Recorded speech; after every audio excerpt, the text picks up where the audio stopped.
$75 million market cap right now. DEFN is the symbol. We're on the TXSV. We also trade on DFMTV on the OTCQB and 35D on Frankfurt.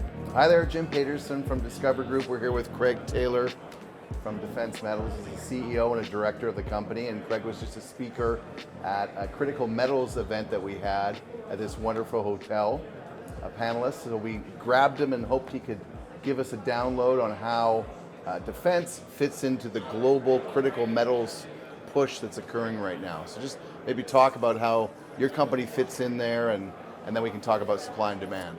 Yeah, well, we're a very important piece in the landscape. You know, rare earths are probably the most rare as far as mining goes, and it's not actually in the batteries, it's in the engines of the EVs. So it's in every motor that you have in your cell phones and EVs, in wind turbines, military applications. The US has 3,500 military applications and components that are reliant on Chinese rare earths. So there's a real push to get a local supply, and we're well positioned to be that supply. So in terms of local, just so you know, I am from Prince George. I know you are. I know my stuff, my friend. And I love you for it. I know a lot about Prince George. I have real estate there, and I go up there often. So how far is the project from Prince George? It's 80 kilometers. It's 80 kilometers, and we're 35 kilometers just east of Bear Lake. So we can take the highway to Bear Lake, logging road to site, which is extremely unique, in, especially a rare earth project, not only in North America, but globally. So if you look at a mining project, where you want to be located, talk to us about power and water and roads and all that good, and local labor force. I mean, you really have a huge advantage in defense. Massive, and that's, you know, all due to Prince George. You know, they've got a great labor force with forestry, with mining traditionally, and unfortunately, there's been mills that are shut down in Prince George, which will lend ourselves to more of this labor. But Bear Lake, being 35 kilometers away, they have railhead, they have gas lines, they have power lines. We are 400 kilometers east of Prince Rupert, which is a major deep sea port. It's actually the shortest distance between North America and Korea and Japan, who are both very, very active in the hunt for rare earths, given their automotive industry. And, you know, POSCO, huge chemical manufacturer there, so we're well positioned. Yeah, I don't think people quite recognize the importance. A discovery in the middle of nowhere will be a stranded asset. This will not be a stranded asset. No, you can drive your Bentley to site. I do, I have two actually. I only drive one at one time though. If you look at the cross sections for defense and your project, staggering cross sections with mineralization starting at surface. Yeah. Tell us about that. Well, and that's the advantage of the project. I mean, we have 9 years of high grade at the surface, and it's a 0.65 strip ratio, and we're on a slope. So we've got... Explain what 0.65 strip means to those that are massive viewing audience here. It's just less labor intensive. You have to take less overburden off the deposit, so it costs less, the capex is less, and it's just much easier from a mining standpoint. It's also on a large slope, so we have gravity in our favor working with us, so that helps as well.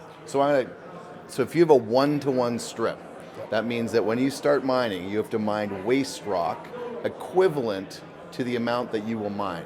Correct. So you have less than one, 0.65. Yeah. So you're mining less waste, and then you get into the ore zone where you get paid.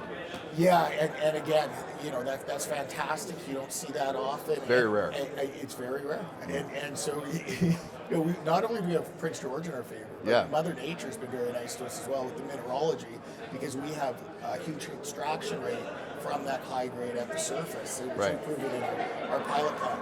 So talk to us a little bit about, because it is rare, and it is in an area where I think global experts see that it won't be a stranded asset. You obviously have to do a lot of work before you get into production. Yeah. But you must be getting inbounds globally. Talk to us about some of the groups that have maybe just profiles the group. You don't want to name them. We're under NDA, but it's very interesting. We've had 5 major strategics: a chemical processor, automotive manufacturer, and 2 major miners that have come to us unsolicited. So 2 of them made offers, and we've had to reject them just because we're too early in our life. You know, I think we have to prove up the deposit more, add some value, and then I believe now with the oxides we have, we can actively pursue potential partners that would be more accommodating to the deposit we have. Right. So you're bolstering the board. You've raised some money recently. Yeah. That takes a lot of risk. Now you can get after it in terms of activity, news flow. What's the next 6 months look like for Catalyst and news flow for the company? The next big one's going to be the updated resource. So Chris Raffle and Apex are working on that diligently, and they've given the data to SRK to look at because they're going to be handling the PFS. We want to make sure it's done perfectly. You don't want to make mistakes with this, but we expect a very good updated resource. We've done our PA. In calendar 2023. Oh, it's within the next two to 4 weeks. Okay, awesome. Yeah. Wow. So we did our PA with 4,000 meters of drilling. We've added an additional 10,000 meters, which will move all our categories up to PFS level. And we expect we're going to expand the deposit, possibly by grade, but definitely by volume as well. SRK will use that data, put it in the PFS. We'll complete that at the beginning of 2024, as well as the piloting we've just finished. We'll give that to Hatch. They'll start the processing side of that, punch in the data, and we're well on our way to feasibility. We're financed all the way through pre-fees. So give us a strategic advantage of a project such as yours at PFS, pre-feasibility stage, globally. Competitive advantage not being in China and or some challenging jurisdictions elsewhere in the world. What does it mean to be in Prince George versus a challenging jurisdiction, do you think? Well, fortunately for us, most of them are challenging. So to be at pre-fees, first of all, it's very rare in its own right. Yeah. Right? There's no one at pre-fees. And then to have the infrastructure that we have and the ease of work for us, et cetera, that we've talked about, it's a huge advantage. And I think people are noticing, and I think they're going to notice more as we start sending our samples out to market, as we come with the resource, the PFS. And we're debating starting feasibility level studies this summer to get ahead of the game for DoD funding, which we've already started. What about the Department of Defense, the U.S. Department of Defense, and some of their funding strategies and what they're doing, and how does that fit with what you're up to? So we're after the Title III Defense Production Act funding, and so Matt Zolnowski handled all of their white paper applications that came through the DoD. He went to the private sector as of January 1st of this year. We hired him January 15th to work as a consultant for us. So we're hoping that they will fund us to a certain extent through feasibility. And so we're working on a white paper, hoping to have that incorporated into the DoD by late next month, and hopefully have a decision on that 6 months later. So tie that back in. I can't remember, you said there are 35 or 45 different critical uses for the defense. What was that? Is that no, tied there's back? 3,500 different components that are reliant on China right now. Right. So with respect to defense?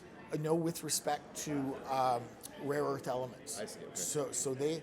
So the problem for them now with passing this new law, of course, where are they going to source the rare earth elements to build these components? So in 2026, that all stops. And we're hoping we start production soon thereafter. And so that's why they're very eager to collaborate with us as a friendly source in a friendly jurisdiction with great infrastructure and partner with the processing that we think is going to happen in the United States within the next 5 to 6 years. Wow. So if they spend a Friday night in Prince George, do you think they'll be a little bit more nervous about the jurisdiction? I don't think so. You've left town. I've left. That's very true. Very telling. Okay. So we're active in all markets. We're looking forward to moving forward with the project. We've got a lot of work to do with the Discovery Group through various conventions, and it's going to be a good year for us, I believe. Thank you very much, Craig. The best Thank of you. luck to you, sir. Thank you.